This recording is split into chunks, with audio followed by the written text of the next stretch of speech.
북한에서 어제 김정은이가 중앙군사위 예비회의를 열어서 대남 도발을 취소가 아닌 보류를 했다. 그래서 6월 초부터 김정은이를 내세워서 협박을 하고 김여정이를 내세워서 협박을 하고 본인은 뒤에 숨어 있다가 이제 보류하는 그런 부분을 했다. 결국 내부에 지금 식량이 부족해서 배급이 잘 안 되는 궁지에 몰린 부분을 남쪽에 지금 책임을 돌리고 미국과 중국을 자극시켜서 미국의 전략자산이 총출동하게 만들고 긴장을 조성시킨 뒤에 뒤를 빠지면서 숨 고르기를 했다. 자, 이 부분과 관련해서 상투적으로는 그렇습니다. 그리고 이 DMZ 일대에 확성기를 수십 대를 설치했다가 사흘 만에 또 철거를 했다. 대남 비방 기사도 좀 이렇게 뺐다. 그런데 미국 국무부는 북한이 계속 핵물질을 생산하고 있고 그래서 제재를 북한의 이런 도발 지금 보류에도 양보하지 않고 유지해 가겠다. 그리고 작년부터 영변 우라늄 시설을 가동하고 있고 풍계리의 핵실험장도 지금 다시 복구해서 파괴한 것을 복구할 가능성도 있다. 그래서 북한하고 이란이 미사일을 가지고 협조를 서로 하면 미국의 안보가 위협이 되니까 이 두 나라를 대처할 이 다중 미사일 방어망이 필요하다. 이런 이야기까지도 있습니다. 자, 그런데 지금 여기서 우리가 하나 눈여겨봐야 될 거는 북한에서 어제 화상회의를 했다라는 황당한 이야기가 나왔습니다. 자, 여러분, 이 화상회의라는 것은 그야말로 이 반권위적 집단끼리 화상회의를 하죠. 그래서 다국적 기업에서 화상회의를 한다, 로펌에서 화상회의를 한다, 이런 거는 있을 수 있는데 조폭들이 화상회의 하는 거 봤습니까? 조폭들은 다 집합시켜서 집결시켜가지고 세워놓고 회의해야 그게 조폭들에 맞는 거예요. 마찬가지로 북한식 정치가 결국 조폭식 무력 정치나 다를 바가 없다. 성군을 표방하는 그야말로 깡패 정치를 하고 있는 거 아닙니까? 그래서 37살짜리가 백두혈통 3세라고 나이가 70대 넘은 그런 북한군 원로들을 세워놓고 다 사열시켜서 지금 훈시도 하고 지는 앉아서 담배도 피고 존다고 망신도 주고 그리고 마음에 안 들면 죽여버리고 결국 지금 북한의 김정은이가 통치하는 방식이 무력과 공갈 협박에 의한 굴복을 강요하는 그런 통치를 하고 있지 않습니까? 그럼 이런 통치를 하는 사람이 화상회의를 했다? 그 자체가 북한의 통치 시스템과 화상회의라는 민주주의고 서로 간에 이 평등한 그런 관점에서 회의하는 거 아니에요? 그래서 민주주의가 발달된 데나 회사에서도 권위적이지 않은 데서 화상회의가 가능하지 권위적인 회사에서 화상회의 하는 거 보셨습니까? 자, 이 부분을 본다 하면 북한에서 화상회의를 이 시점에서 했다. 김정은이가 회의에 직접 참여해서 주재하다가 미국이 무슨 김정은이를 핀셋식으로 미사일 공격을 해서 날려버립니까? 웃기는 이야기라고 보고 있습니다. 지금 미국은 김정은을 건드려서 뭔가를 할 적극적인 의도조차 없다는 겁니다. 매우 웃기는 게 지금 김정은이가 노동당 중앙군사위 예비회의를 했다라는 것도 우리가 좀 생소한 말이고 예비회의가 뭔지 게다가 비대면 언택트 화상회의를 했다는 것도 지금 말이 안 된다. 저는 그렇게 보고 있습니다. 그래서 오죽하면 한국 정권에서도 통일부 대변인이 김정은이가 화상회의를 했다는 게 매우 이례적이고 북한 보도 기준으로 봤을 때 화상회의를 처음으로 했다. 저도 찾아보니까 북한에서 화상회의란 말이 처음 나와요. 그래서 어떤 방식으로 화상회의가 개최됐는지도 지금 정부는 모르겠다는 거예요.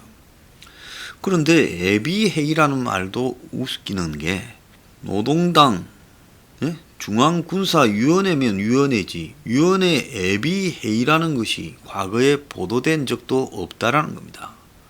그래서 이것도 매우 이례적이라는 거예요. 우리가 상투적으로 생각하면 노동당이 있고 북한의 그 일당 독재니까요.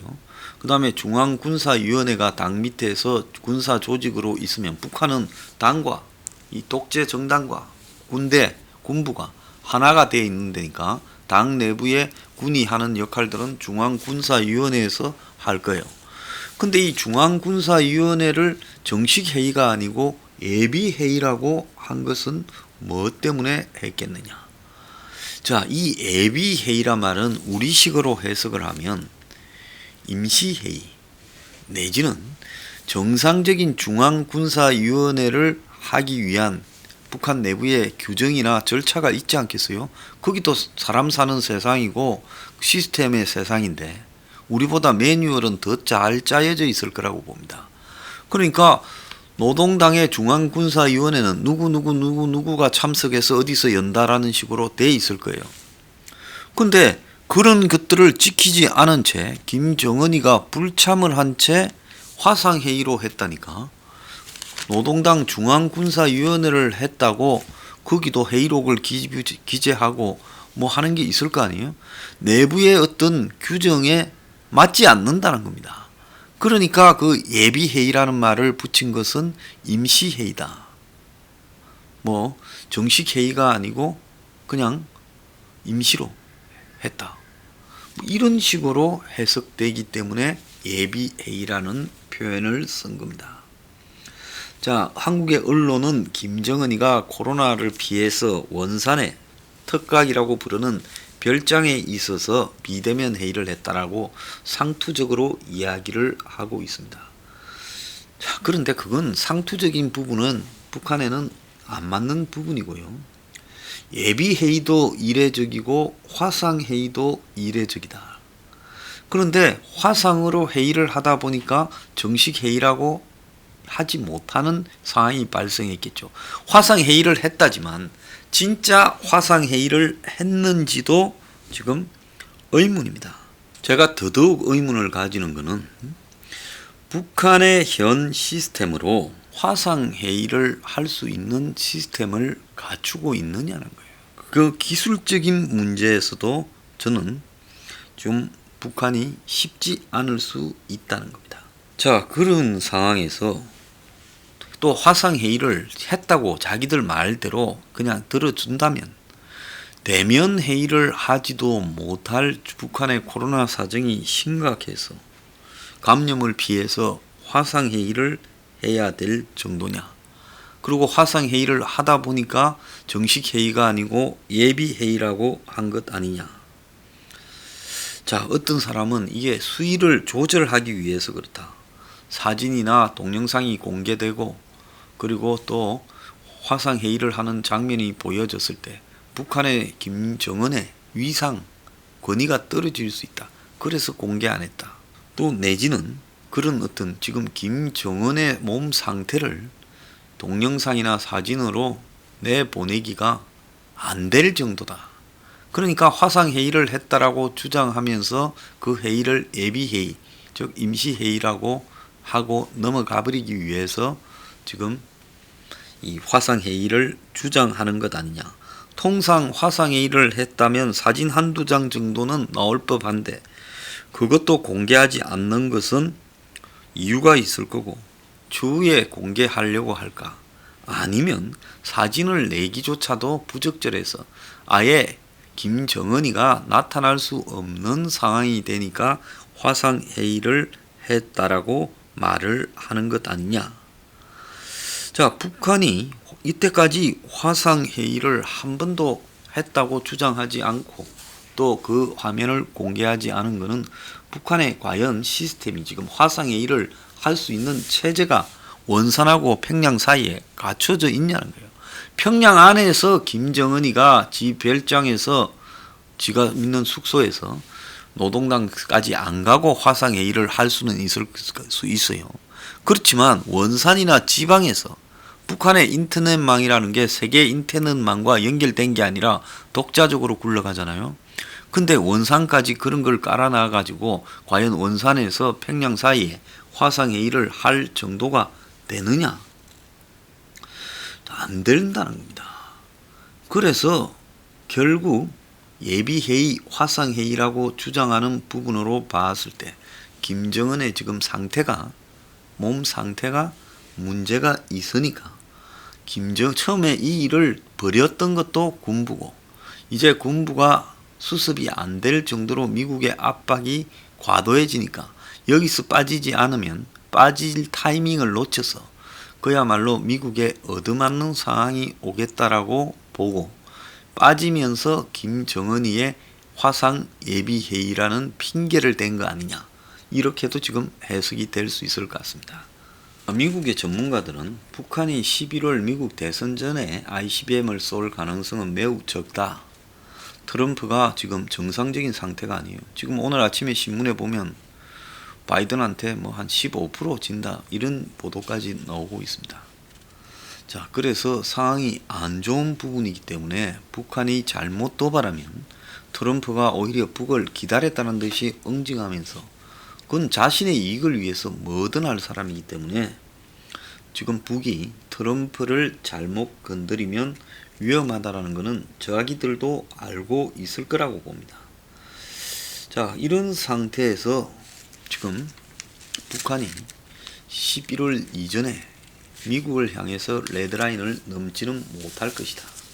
지금 최근에 모든 보도들은 김정은이 살아있다고 가정을 하고, 김정은이가 내가 한반도 위기를 높였다가 동생을 시켜서 또 낮췄다가 내가 결정한다, 날 상대해라, 이렇게 지금 하고 있다, 이렇게 표현하는데요. 그건 김정은이가 정상적 상황이라는 걸 전제하고 말을 하기 때문에 북한에서 벌어지는 최근의 이상한 일들에 대한 설명으로 매우 부적절하다고 보고 있고요. 지금 북한은 그야말로 돈이 다 떨어져서 오늘 중앙일보에 보면 물과 공기로만 산다. 자, 그래서 해가고 경제를 병진시켜서 가는 북한의 지금 이 행동이 한계에 왔다. 평양에도 지금 배급이 지금 다 지금 중단되어 가고 있다, 이런 이야기까지 나오고 있습니다. 자, 저는 뭐 그런 부분에 대해서 별로 믿지는 않습니다. 이번에 그럼 중국이 80만 톤을 줬다라는 부분에 대해 그 부분이 거짓이라는 이야기입니까? 적어도 김정은이가 자기 체제를 떠받치고 있는 평양에 있는 한 뭐 200~300만 명의 북한의 핵심들에 대해서는 어떤 행태로든 먹여 살린다는 거고, 북한의 농업이 붕괴됐다 하지만은 거기도 한국과 똑같은 땅인데요. 거기서 농사 지어서 최소한의 먹을 것은 어느 정도는 나올 거라고 보고 있습니다. 자, 그렇기 때문에 북한이 지금 뭐 식량난으로 기아 직전이라서 북한이 저런 도발을 한다, 이렇게 바라보면 그건 이제 김정은이가 살아있고 북한이 제재 한계에 막혀서 그런다로 해석될 수 있는데, 저는 북한이 제재의 한계에 막혀서 그런다라고 별로 보지 않고요. 오히려 조금 더 버틸 여력은 있지만은 지금 북한의 내부 체제의 변화 때문에 저런 일을 하고 있는 게 아닌가, 그렇게 생각을 하고 있습니다. 자, 어떻든 김정은이가 남측에 대해 작년 2월 말 하노이 이후에 굉장히 붕괴한 것은 영변만 내놓으면 미북이 타결되냐, 이렇게 김정은이가 서울로 하노이 가기 전에 3차례 전화를 하긴 했다는 거예요. 한국에서 그래 그러면 된다라고 해가지고 갔는데 가서 보니까 박살이 나가지고 왔지 않습니까? 그래서 북한에서 지금 그 뒤로 놓은 것이 청와대 이것들이 배신자고 거짓말장이다, 지금 그렇게 되어서 그때부터 지금까지 계속 남북관계가 막혀 있었고, 그런 상황에서 김정은이가 문제가 생긴 상태가 나온 거 아니냐, 이렇게 보고 있습니다. 자, 북한의 화상회의 예비회의 좀 웃기고 있습니다.